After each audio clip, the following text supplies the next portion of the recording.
আমার না কিছু কিছু জিনিসের প্রতি এত দুর্বলতা, সেটা না আমি বলে বোঝাতে পারবো না। তার মধ্যে একটা অত্যন্ত প্রিয় গাছ। দেখো, দেখে আর ঠিক রাখতে পারিনি, দুটো গাছ কিনেছি। আর তার এক সপ্তাহ আগে আর একটা কিনেছি রক্তকরবী অলিয়েন্ডার।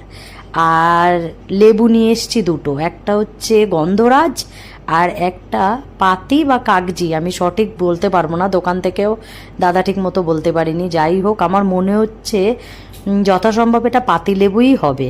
দেখো, গাছটার রিপোর্টিং করছি। আর সদ্য এনেই না করাটা ঠিক না, দোকান থেকেই বলে দেয় ওরা অন্তত এক সপ্তাহ মতো রেখে তারপরে করা উচিত। এবার দেখো, আমি একটা ক্যারেটে অর্ধেকটা গোবর সারের মাটি খুব সুন্দর করে প্রসেস করে নিয়ে তারপরে দিয়ে দিলাম গাছটা। ওপর থেকে হাজব্যান্ড আর ছেলে দুজনে মাটি ভরছে। আর যেহেতু ক্যারেটের অনেক ফাঁকা থাকে, তাই এরকম প্লাস্টিক বিছিয়ে নিলাম। অলরেডি প্লাস্টিকটা অনেক জায়গায় ফাটা আছে, তাই এক্সট্রা করে আর কোথাও ফুটো ফাটা করে দেওয়ার প্রয়োজন হয়নি। গাছটা দেখো লাগানো হয়ে গেছে খুব সুন্দরভাবে।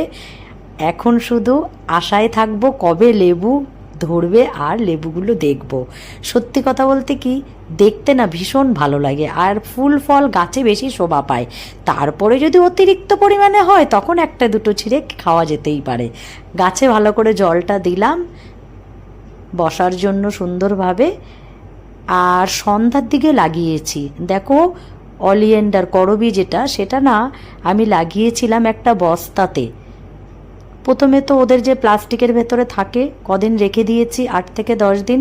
তারপরে হাজব্যান্ড এই বস্তার ভেতরেই লাগিয়েছিল। বস্তাতে না গাছের গ্রোথ খুব সুন্দর হয়। আর তারপরে দেখো, এখন একটা ওই জলের ড্রাম, সেটা নিচে ফুটো করে কিছু কুচো পাথর দিয়ে গোবর সার, তারপরে মাটি, আর তারপরে গোবর সারের মিক্সিং যে মাটি, সেইগুলো আমাদের না অনেক গোবর সার বাড়ি থেকে আনা হয়েছিল, এনে মাটির সঙ্গে মিশিয়ে প্রসেস করে রাখাই ছিল, সেইগুলোই দিই। অর্গানিকভাবে এখনও বেড়ে উঠছে। এরপরে শুধু মিলিবাক্স লাগে, তার জন্য একটা পাউচে পাউডার, সেটা গুলে যখন রোদ থাকে স্প্রে করা হয়, যাতে মিলিবাগসগুলো না লাগে পাতায়। দেখো কতগুলো কুড়ি এসছে। আর ফুল অলরেডি কিন্তু আমি অনেকগুলোই ছিঁড়েছি।